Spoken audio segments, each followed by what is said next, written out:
Salut les amis, bienvenue dans une nouvelle vidéo complètement dingue. On va parler de roulement de tambour, du monde du football. On sait tous à quel point le foot peut être captivant et rempli de moments incroyables. Mais aujourd'hui, on va découvrir un côté un peu moins glorieux de ce sport tant aimé. Vous ne devinerez jamais ce qu'on a découvert, des joueurs de foot en train de tricher. Oui, vous avez bien entendu, tricher comme des champions. Des plongeons dignes des plus grands acrobates, des mains qui jouent avec la balle en douce, et même des stratagèmes inédits pour embrouiller l'arbitre. Certains sont devenus de véritables magiciens. Vous allez halluciner en découvrant leurs astuces loufoques pour gagner un avantage injuste. Mais attention, les tricheurs ne se laissent pas faire, les caméras les ont capturés en plein délire et leurs réactions sont tout simplement hilarantes. Les voir tenter de se cacher, de faire des grimaces ou de simuler l'innocence, c'est vraiment du grand art. Alors attachez vos ceintures et préparez-vous à une vidéo épique remplie de surprises et fous rires. Car aujourd'hui, on lève le voile sur les joueurs de foot pris la main dans le sac. C'est parti pour une aventure footballistique pas comme les autres. Allez, tous ensemble, plongeons dans ce monde trépidant où la triche n'a pas de limite.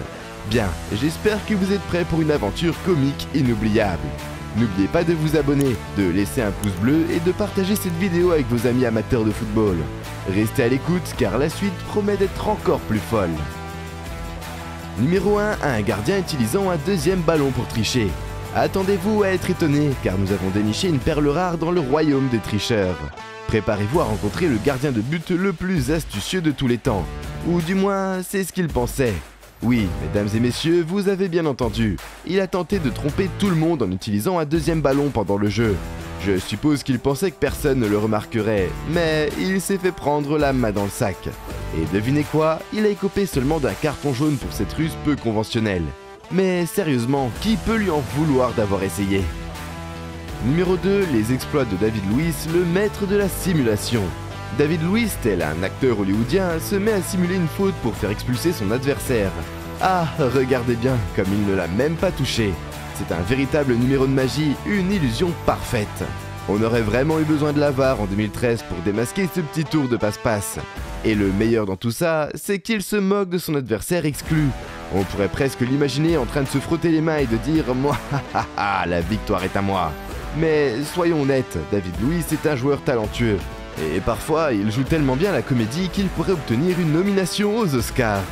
Numéro 3, la faute de Roy Keane qui a mis fin à la carrière d'Alfie Haaland. Oh là là, ça a littéralement mis fin à la carrière d'Alfie Haaland. C'était une faute dont on se souviendra longtemps. Mais attendez un instant, nous devons souligner une chose. La réaction de Roy Keane à la suite de cette faute, c'était presque comme s'il disait « Oups, je l'ai encore fait ». Vous savez, parfois on se demande si Roy Keane se souciait vraiment des cartons rouges. Peut-être qu'il les collectionnait comme des cartes à échanger, qui sait. Et voici mon carton rouge de 1998 et celui de 2001. Oh, et ne manquez pas celui-ci, le fameux carton rouge de 2001 qui a fait trembler la carrière d'Alfie Haaland. Numéro 4, le gardien Marwin Hitz fait glisser son adversaire. Le gardien d'Oxford, Marwin Hitz, lors d'un match en 2015, décide d'utiliser ses crampons pour faire glisser son adversaire. Oui, vous avez bien entendu, il a osé utiliser cette technique sournoise strictement interdite dans n'importe quelle ligue de football. Franchement, qui aurait pensé qu'un gardien de but innocemment en train de défendre son but se transformerait en super vilain avec ses crampons diaboliques? Les commentateurs étaient à bout de souffle en le regardant faire. Ils ont même zoomé sur le ralenti pour bien voir les manigances de Marwin. Il essayait simplement de soulever le sol, comme s'il était le Superman des gardiens de but, prêt à décoller dans les airs. Mais heureusement pour lui, il n'y avait pas encore de VAR à l'époque, l'arbitre n'a rien vu de cette petite escapade sournoise, quel plan diabolique!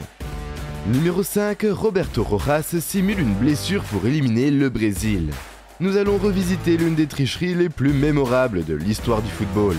Mesdames et messieurs, préparez-vous à plonger dans les méandres du complot hilarant impliquant Roberto Rojas, le gardien de but chilien.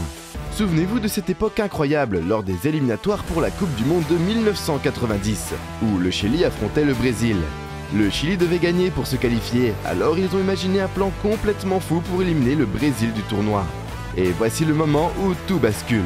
Avec seulement 20 minutes à jouer et le Brésil en tête 1-0, Roberto Rojas s'effondre au sol, prétendant avoir été frappé par un feu lancé depuis les tribunes. Oh là là, quelle comédie! Les joueurs chiliens se sont précipités vers lui, prétendant qu'il saignait abondamment. Tout le monde a commencé à accuser la sélection brésilienne du stade d'avoir lancé le feu. Un véritable scénario digne d'Hollywood. Mais attendez, l'histoire prend une tournure encore plus folle. Suite à ça, la FIFA a décidé d'enquêter sur l'incident. Mais il y avait un petit problème, aucune caméra de télévision n'avait réussi à capturer le moment où le feu avait atteint le gardien de but. C'était l'impasse pour la FIFA. Pendant que Roberto Rojas jouait son numéro de simulation, il y avait quelqu'un d'autre, tapi dans l'ombre, prêt à révéler la vérité au monde. Et ce héros inattendu était Ricardo, le photographe sauveur. Oui, Ricardo était assis tranquillement le long de la ligne de touche, observant toute la mascarade se dérouler.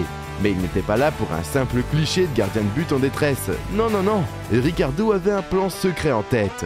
Il a attendu patiemment son appareil photo prêt à immortaliser le moment crucial où la vérité éclaterait au grand jour. Et lorsque Roberto Rojas s'est effondré, prétendant avoir été frappé par un feu imaginaire, Ricardo a agi comme un vrai super-héros. Il a déclenché son appareil photo à la vitesse de l'éclair, capturant chaque détail de cette comédie désastreuse. Le coupable avait été pris en flagrant délit grâce à la magie de la photographie. Imaginez-vous la surprise générale lorsque ces clichés ont été développés toute la nuit dans le laboratoire. Les journaux du lendemain ont publié des photos incriminantes et le monde entier a été choqué par cette saga digne d'un film hollywoodien. Numéro 6, le biting de Luis Suarez. En 2014, lors de la Coupe du Monde, l'attaquant uruguayen Luis Suarez a été pris en flagrant délit en mordant l'épaule d'un joueur italien. Une action totalement inappropriée qui lui a valu une suspension et a fait le tour du monde. C'était une bouchée savoureuse, mais totalement inappropriée. Je veux dire, qui aurait pensé que Luis avait un faible pour la cuisine italienne? Ça me donne une idée de recette. Un burger à la Suarez avec un supplément d'épaule italienne. Numéro 7, Ivan Toney, le joueur parieur. Maintenant, nous allons parler de l'incroyable histoire d'Ivan Toney, l'attaquant de Brentford. Attachez vos ceintures car ça va être mouvementé. Ivan Toney, un millionnaire du football, vivait la vie de luxe et de glamour, ou du moins c'est ce qu'il essayait de faire. Mais saviez-vous que derrière ses diamants bling bling, ses vestes de luxe et sa G-Wagon à 250 000 livres, Ivan cachait un secret. Oui, il voulait plus d'argent. Parce que vous savez, être un millionnaire, ça ne suffit pas toujours. Alors Ivan a décidé de tenter une petite tricherie pour s'assurer quelques billets supplémentaires. Quelle idée brillante, n'est-ce pas? Mais voilà, il a payé le prix fort pour sa petite astuce. Adieu millions et carrière florissante. Peut-être devrait-il envisager une reconversion en tant que braqueur de banque, ça semble plus lucratif. Qui sait, il pourrait être meilleur en tant que voleur que footballeur. Ce génie du football a décidé de mettre fin à sa carrière de la manière la plus idiote qui soit, en pariant sur des matchs. Et attention, il ne s'est pas contenté d'un ou deux paris discrets, non, il en a placé des centaines entre 2017 et 2021. Il a carrément parié plusieurs fois sur la défaite de sa propre équipe. Quel esprit brillant, n'est-ce pas? Bien sûr, la Football Association, FA, a réagi et a inculpé notre cher Ivan pour inconduite liée à des violations présumées des règles de Paris. Et devinez quoi, il a plaidé coupable pour les 262 chefs d'accusation. Bravo Ivan, tu as vraiment montré ta brillante intelligence.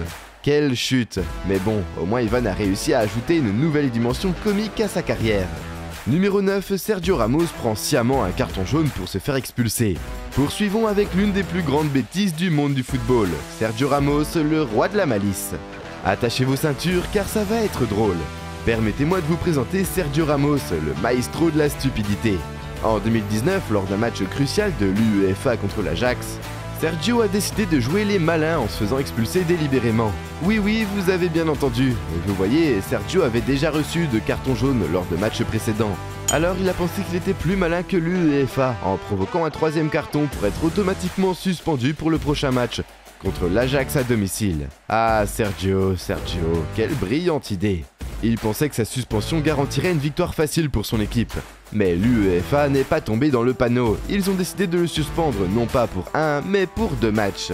Et devinez quoi, Madrid a fini par perdre 4-1 contre l'Ajax et a été éliminé du tournoi. Oups, ça doit faire mal Sergio.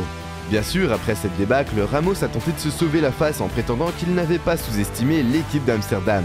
Mais soyons honnêtes, il a clairement manqué de jugeote à ce moment-là.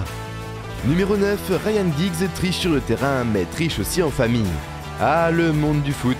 Plongeons maintenant dans l'univers incroyablement tordu de Ryan Giggs, le joueur qui a réussi à tricher même en dehors du terrain. Ah, Ryan Giggs, un talentueux joueur de Manchester United et un expert en tromperie.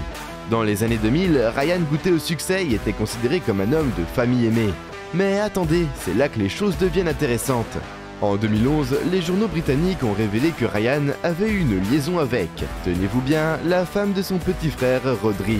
Oui, vous avez bien entendu, il a trompé sa propre famille. il est comme un aimant pour le scandale amoureux.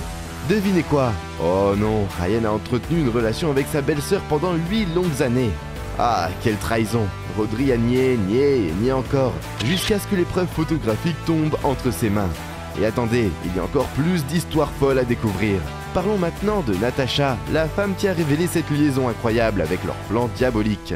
Ils se retrouvaient dans des hôtels, utilisant l'expertise de Natasha en tant qu'agent immobilier pour se rencontrer dans des propriétés vides. Une stratégie secrète digne d'un film, n'est-ce pas?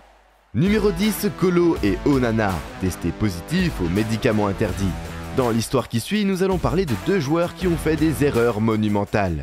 Préparez-vous à rire et à ressentir une petite pointe de compassion pour eux.